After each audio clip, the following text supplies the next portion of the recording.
The ironic show clips में आपका स्वागत है। कम टाइम में ज़्यादा सीखना है तो तुरंत सब्सक्राइब कर लें। क्योंकि हम काशी के हर एसेंस के बारे में बात कर रहे हैं, काशी के एक-एक फीलिंग के बारे में बात कर रहे हैं। काशी का एक बहुत ही इम्पोर्टेंट पार्ट है काशी के घाट, चाहे वो दशाश्वमेध काशी के घाट। घाट, जी।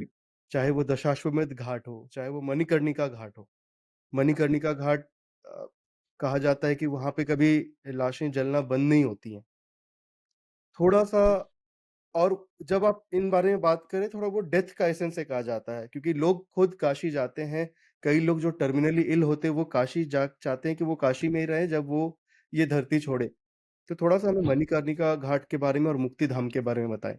मणिकर्णिका एक महाश्मशान है और वो शक्तिपीठ भी है। मणि भगवान की जो मणि है, वो वहाँ गिरी थी। भगवान सती के जो कान के कुंडल हैं, वह वहाँ पर एक गिरे थे मणिकर्णिका में।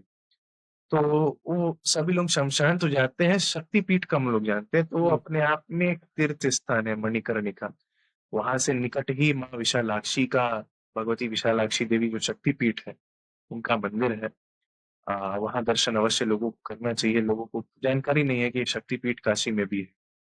तो जो हमारे दक्षिण भारतीय मूल का वो ज़्यादा जानते हैं क्योंकि वो 3 जो शक्तिपीठ हैं उनके लिए जो सबसे ज़रूरी इसमें मदुरई में मीनाक्षी, कांची में कामाक्षी और काशी में विशालाक्षी, ये 3 दर्शन वो करते हैं। हमारे जो उत्तर भारतीय इनको कम जानकारी तो ये जो मणिकर्णिका महाश्मशान है काशी का, ये एक शक्तिपीठ भी है, अपने आप में तीर्थ है। स्कंद पुराण में एक श्लोक मिलता है जो अपने आप में मणिकर्णिका का महत्व आपको बताएगा कि न विश्वेश्वर समो लिंगम, भगवान विश्वनाथ के समान दूसरा कोई शिवलिंग नहीं। न काशी सप्तऋषिपुरी जो सप्तपुरियां हैं, अयोध्या, अवंतिका, द्वारका, ये इसमें जो सप्तपुरियां हैं, तो काशी उसमें सर्वश्रेष्ठ है क्योंकि सभी पुरियां जो पुरियां हैं मोक्षदायिनी है। जो काशीपुरी है वो महामोक्षदायिनी। न विश्वेश्वर समो लिंगम, न काशी सदृशिपुरी, न मणिकर्णिका समो तीर्थ। मणिकर्णिका के समान कोई दूसरा तीर्थ है ही नहीं, महातीर्थ। न मणिकर्णिका समो तीर्थम नास्ति ब्रह्मांड गोल के। विश्व में नहीं, पूरे ब्रह्मांड में ऐसा कोई स्थान नहीं। स्कंद पुराण के अनुसार यदि मणिकर्णिका पर बैठकर आप एक गायत्री का जप करें, तो अन्य स्थान पर 10 सहस्र यानी 10,000 गायत्री के जप के बराबर है। यदि मणिकर्णिका पर बैठकर आप एक आहुति दें हवन का, तो वो आज जन्म अग्निहोत्र होने के बराबर है। मणिकर्णिका अपने आप में भगवान भैरव का एक विराट स्वरूप है। भैरव यदि शब्द का हम विच्छेद करें तो भैरव माने जहाँ भय ना हो वो भैरव, है ना? जहाँ भय भाग जाए, जहाँ भैरव के मतलब जो भैरव का मूल तत्व है हुँ, वो भरण-पोषण का है। भैरव का अर्थ है कि ये भी है पोषण करने वाला, नरिश करने वाला। वो स्थान जहाँ भय ना हो, वो स्थान जहाँ नरिशमेंट, प्रोग्रेस, वो स्थान आपका है मणिकर्णिका, जहाँ आपका स्पिरिचुअल प्रोग्रेस होता है, जहाँ आपको कभी भय नहीं लगेगा। आपने कहा लाशें जलती रहती हैं दिन-रात, लेकिन कोई व्यक्ति आकर के मुझे बताए कि उसको डर हुँ, लगा हो, कभी उसको डर नहीं लगेगा।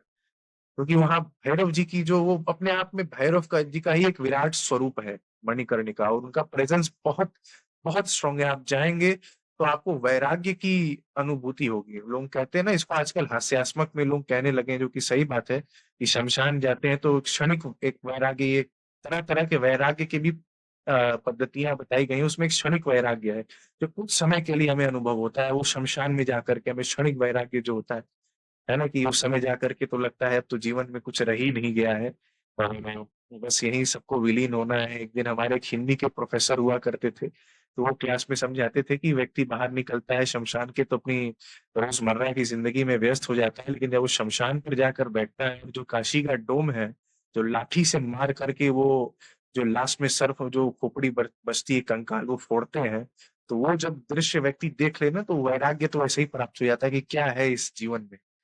है ना? अंत जो है वो मुक्ति है और काशी मुक्ति का पर्यायवाची है। तो इसके लिए मणिकर्णिका जो भगवान भैरव का ही एक विराट स्वरूप है, कभी भी आप आएँ, आपको डर, भय कभी नहीं लगेगा, आपको हमेशा मुक्ति, वैराग्य और शिव तत्व इसकी ही अनुभूति वहाँ पर आएगी। आपको लगेगा कि मतलब एक एक अजीब-सी मन में शांति आपके बैठ गई। मन में शांति वो क्यों बैठी? क्योंकि उतने देर के लिए आपके मन से सारे डर निकल गए। है ना? वैराग्य की स्थिति में क्षणिक ही सही, वैराग्य की स्थिति में पहुँच गए। तो इसके लिए मणिकर्णिका अनुभव करने की चीज़ है, गुप्त चीज़ है। इसका व्याख्या करना हमारे आपके जैसे साधारण मनुष्यों के लिए संभव नहीं है।